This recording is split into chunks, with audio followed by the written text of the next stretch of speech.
Good morning, everybody. It's Joanna. Today I want to talk about the fifth house, planets in the fifth house, and the sign Leo. My friend texted me the other day and said, I'm waiting for my new Leo video because it's Leo's time right now. Happy birthday, Leo. So I do want to say happy birthday to all my Leo friends out there. And I want to talk about the fifth house in Western tropical astrology, which is ruled by the sign Leo. So, and what that means in a very basic manner, I do these videos. I'm not getting in depth because I don't have everybody's exact birth time and it would be impossible for me to do that. Look at everybody's stuff. What it means when you have each of those planets there for you. And, astrology, again, like I always say, has so much to do about our early lives. And we do have a tremendous amount of free will once we become adults, what we do with our strengths, our weaknesses, and everything else. So, astrology, just like psychic readings, is not the word of God. It is interpreted by a human being. And that's so important to remember in metaphysics. Before I start this video speaking of that, I am going to say that I am completely focusing more on astrology now. It is my first love, and less so on psychic readings. So if you visit my website, you will see that psychic readings are no longer available. And my oracle cards that I created, my astrology oracle cards are. Consultations with me are available. And of course, I've taught astrology all over Florida, here over in Pinellas County where I live. I would be willing to do that because I am a certified teacher as well. And but you can just go on YouTube and get these for free. So make sure you subscribe. And if you ever want me to talk about a specific topic, I'll definitely try to get that out for you guys. Make sure you hit the notification bell. Also, as usual, 12ns.com contacted me to let me know, to tell you all that if you want 20% off astrology PDFs, which is your chart, and I think some more information, to go to 12ns.com/PDFs and put in 20 off Joanna. That's the numbers 20 and then off Joanna, Joanna. So anyways, let's get started with the fifth house. The fifth house is the house of fun, creativity, speculation. So if you can think of a fifth house person, think of those people with really good imaginations, people that work well with kids, specifically smaller kids, not so much like high school or early 20s or something, but little kids. If you ever had a teacher that was, when you were little, that was fun, that was creative, that had a good imagination, that's a very fifth house person. A lot of times people with the stellium, 3 or more planets in the fifth house, tend to be very creative, to express themselves creatively, either through writing, music, or one of the arts, or just in general have a great imagination and be a lot of fun. So let's talk about the sun there. As I always say, the planet is the energy, the house is where that energy is taking place. It doesn't matter what's your sun sign. If you have your sun in the fifth house, let's take a more serious sign like Capricorn and put it in the fifth house. This person is going to have a Leo undercurrent and be fun. They're going to, well, I don't know if they're going to be fun, but they're going to be more fun than if they were just a Capricorn. So there's going to be a little bit element of carefreeness and, just having a good time. And that's the fifth house.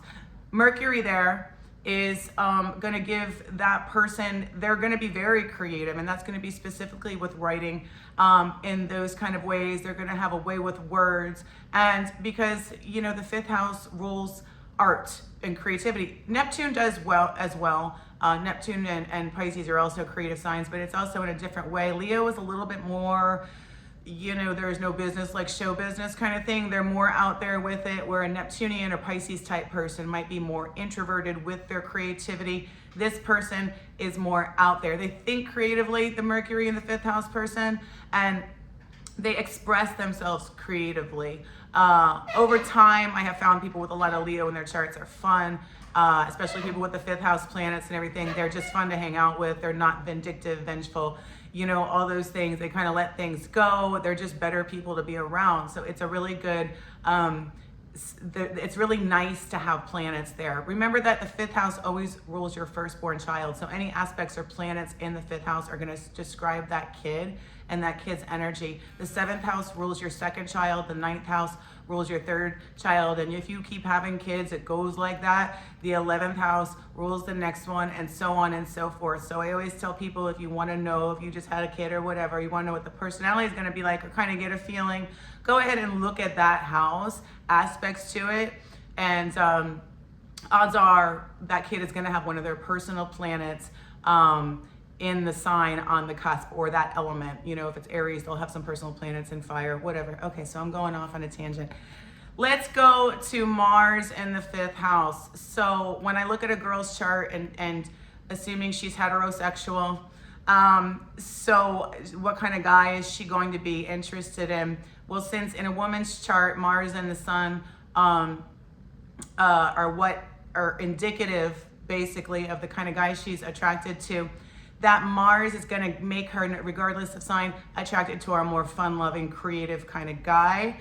And same with the girl who has the Sun there. She's going to be attracted to that. A guy with Venus there, or the Moon, is going to be attracted to that kind of girl, that kind of woman. And if somebody likes both, I don't know what to tell you. I don't know. I guess you just like those kind of people in general. But anyways, so that's something. So with those personal planets there, meaning Mars, meaning Venus, meaning Mercury, it takes on a personal, like, this is who you are, basically. There is an element of your personality that is fun and outgoing. And if you're going through a difficult time, and I use astrology in this way because we all have good and bad aspects, we want to focus on those positive aspects. We don't focus on our squares, our oppositions, our hard stuff in our charts, because that just attracts more, right? So we focus on the positive stuff. So this placement of the planets here are so like live and let live, and let's just enjoy our time here on this planet. And they're not meant to work in a super critical, nasty, those planets are not meant to work in that way. And anybody with personal planets there, you're going to have a side to you that is creative, that is expressive. It's very much about being expressive. Actors and politicians, they're all, Leo is there. I always see when I see these kind of people and I look at their charts, there's always, Leo or something going on. So, not always, but there's a 10th house thing with Leo. They're very expressive people. And that's the 5th house. When you talk about the outer planets, you're talking about Neptune, Uranus, Saturn, and I know my Vedic astrologers don't use those planets as much as us here in the West do, but they do still matter, even if it's to a lesser degree. But Saturn in the 5th, that would have been like, maybe you felt restricted creatively when you were little, because Saturn rules restrictions. So maybe your parents were like, oh no, I want you to focus on, being a doctor and, a job that's less creative, because there's so many creative jobs out there. Like being a business owner is creative. Like there's just so many creative jobs. You don't have to be like playing the violin or writing poems all day or something. But that would have been like, okay, I have to limit my creativity. That would have been, along those type of lines. And it's not that you can't change that as you get older, because God does give us free will. We can change whatever we want to change once we make, to a certain degree, once we make up our minds to change it. Uranus there could have been something maybe even sudden going on. Like you might have sudden opportunities with creative type endeavors in your life, because Uranus rules the unexpected. And also your firstborn child could be eccentric, unique, very highly creative. Uranus is also kind of a creative thing, and that creativity comes in spurts. And different. It's different. They're always fun too. Uranian people are always fun to hang out with. Jupiter there, you guys know wherever Jupiter is in the chart. If you've been watching my videos, you're blessed by an angel wherever Jupiter is. So these are really they're not only creative people, but depending on other aspects in the chart, you're going to have more opportunities to express yourself. And because of the optimism of the planet Jupiter, those kind of flow in easier. It's so hard to get pessimistic if you got, a strong Saturn in the chart and stuff like that. But remembering that, astrology is just like a lesson plan, a roadmap created by God. We can choose to be who we want to be. And again, I think that's one of the most important things to understand in life. and in metaphysics in general. As I continue my astrology and I get more into it, and I am getting more into it because you guys, I do love it. I'm gonna continue expanding these videos and bringing in some other things with the Eastern philosophy. I'll always be a Western astrologer because I was born right here in St. Pete, Florida. So that's my roots, but I do love the Indian philosophy, and I do believe that they are so accurate, especially with the dashas and things of that nature. And as I learn more, I will teach more because I'm learning a lot right now. Again, we are going to focus from this point on astrology, not on psychic readings. I will do a video about why, probably in the next couple days, sooner rather than later. And I have many reasons why.